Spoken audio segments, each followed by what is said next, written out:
સ્વામીને નમઃ.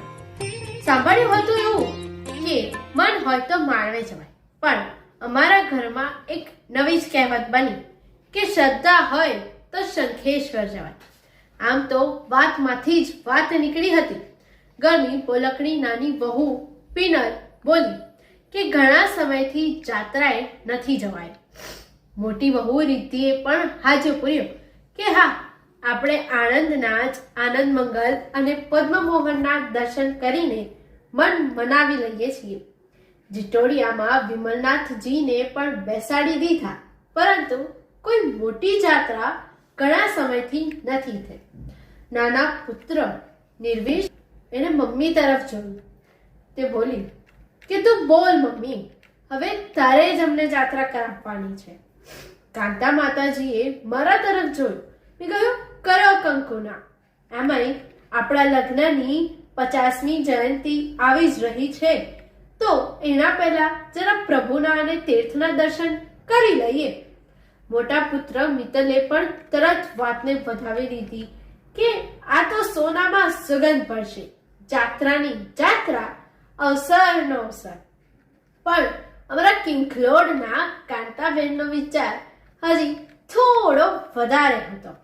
આમ તો એ અમારા ઘરની પ્રીતિ, પણ એના પિયરિયા હજુ એને કાંતા જ કહે છે. અમણે કહ્યું કે જાત્રાએ જવું છે, પણ એકલા નથી જવું. આપણા અન્ય પરિવારો પણ આપણી સાથે હોવા જોઈએ. અને અમે સૌ એકબીજાના મોં જોવા લાગ્યા. વાત સારી જ હતી, પણ નાની નહોતી. ઘરના જઈએ તેમાં માત્ર વિચાર કરવાથી પણ તેનો અમલ થઈ જાય. પરંતુ બંને પરિવારોના સગા વહાલાને પણ સાથે લઈને લગભગ સંઘ જેવો જ કાંઈ ગોઠવવું એ મહેનત અને માવજત માગી લે છે. મિત્તલ અને નિર્વિશે અમને કહ્યું કે તમે બંને એકવાર હા પાડી દો, બાકીનું બધું અમે સંભાળી જ લઈશું. અમે હા પાડી અને એમણે તેમજ એમની વહુઓએ પોકાર કરી દીધો કે હવે તો જાત્રા પાકી છે. મિત્તલના મિત્ર રૂપેશને વાત કરી. તે અને તેની પત્ની નિરાલી દરેક રીતે સાથ અને સહકાર આપવા દિલથી તૈયાર થઈ ગયા. મિત્રતા એટલે મિત્રતા જ. અમેરિકા રહેતી બહેન નીતાને ફોન કર્યો. એ રાજી થઈ ગઈ. એણે કહ્યું કે તમે તૈયારીઓ કરો, હું પણ મારા બધા જ પ્રોગ્રામ્સ રીઅરેન્જ કરીને આણંદ આવી રહી છું. વડોદરામાં રહેતા રેખા સાથે પણ વાત થઈ ગઈ. આમ જાત્રાનું નક્કી થયું. પહેલા તો શંખેશ્વરની જ વાત હતી, પછી એમાં મહુડી પણ ઉમેરાયું. બાકરોલ, અમદાવાદ, નૌકાશી, શંખેશ્વરમાં દર્શન પૂજા તથા રાતવાસો. બીજો દિવસ મહુડી તેમજ કોબા અને ઘર વાપસી. એ રીતે કાર્યક્રમની રૂપરેખા ઘડાઈ. એ રૂપરેખા મુજબ જાત્રા પક્કી થઈ ગઈ. પિયરિયાઓએ તેમજ સાસરિયાઓને આમંત્રણ દેવાઈ ગયા. સહુનો સકારાત્મક અને પ્રોત્સાહક પ્રતિભાવ મળ્યો. તે સૌની અનુમોદના અમારા માટે બહુ મોટી આનંદની વાત બની ગઈ. આ બધું જ દેવ, ગુરુ અને ધર્મની કૃપાથી જ થઈ રહ્યું હતું તેમ માનવું જ પડે. બાકી અચાનક કાર્યક્રમ નક્કી થાય અને બધું બરાબર ગોઠવાઈ જાય તે કાંઈ સરળ નથી.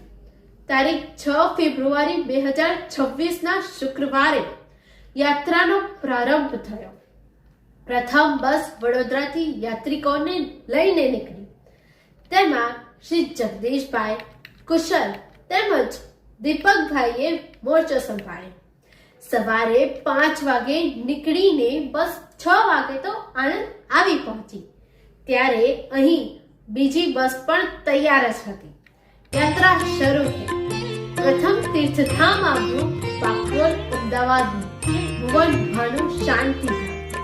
અદ્ભુત તીર્થધામ. અહીં આવો એ પછી અહીંથી જવાનું મન જ ન થાય.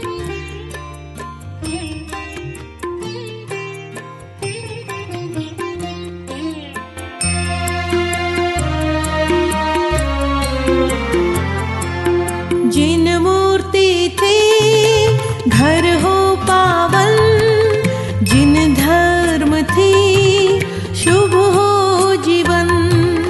जिन मूर्ति थी घर हो पावन, जिन धर्म थी शुभ हो जीवन। मन साधनानो हो सुमन, तन तप मा तप तू हो रतन।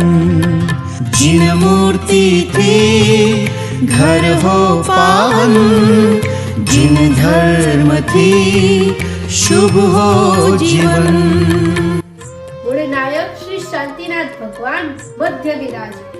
એ સિવાય વિશાળ જીન પ્રતિમા, મંદિરમાં અદભુત મૂર્તિઓ, ગણતા થાકી જવાય તેટલી મૂર્તિઓ, અને એક એક મૂર્તિ જાણે જીવંત તીર્થંકર. મનમાં થઈ જાય કે અહીં જ રહી પડીએ.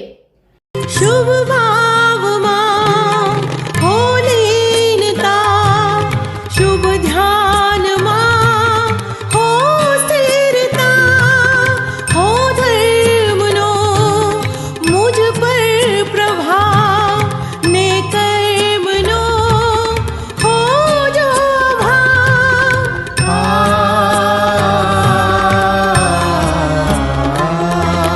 सुखનું હો કે દુઃખનું ચલણ, નિત ધર્મમય હો આચરણ.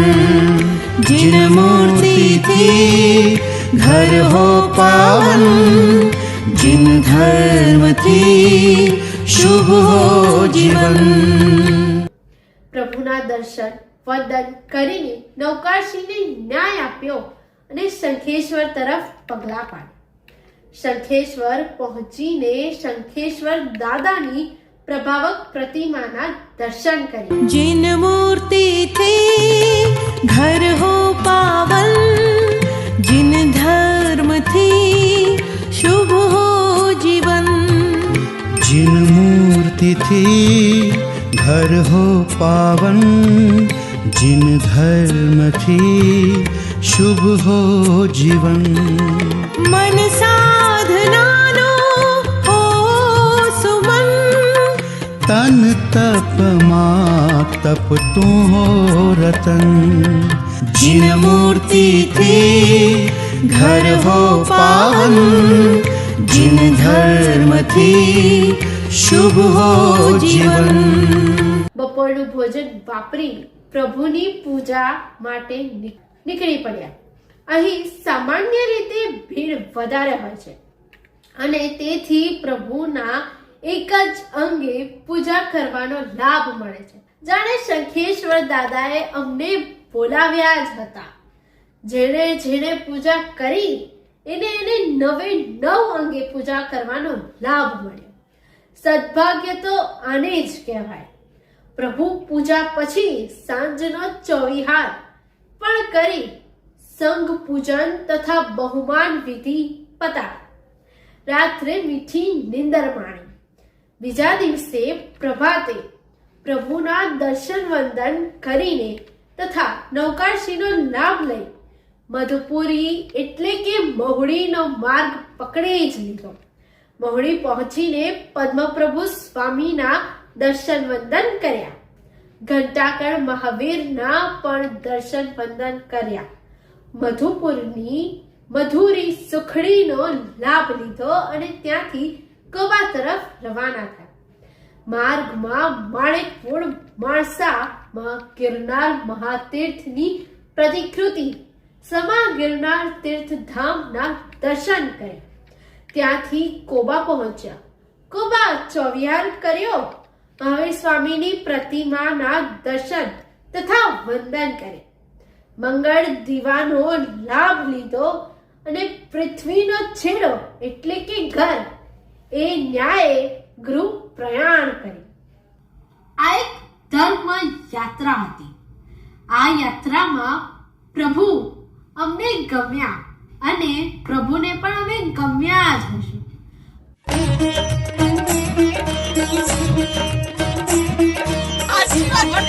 जय जिनेन्द्र. चलो बच्चा ने एक પાછળમાં આપણે નોકાસી કરીએ ને પછી બધાને કેટલા જણ છે પાછળ ગણી આવજો મને ગણી કે છે કેટલા જણ છે અને ક્યારે तुमसे हो न जाए घर में नाना करते प्यारे से हम परदेसी हो गए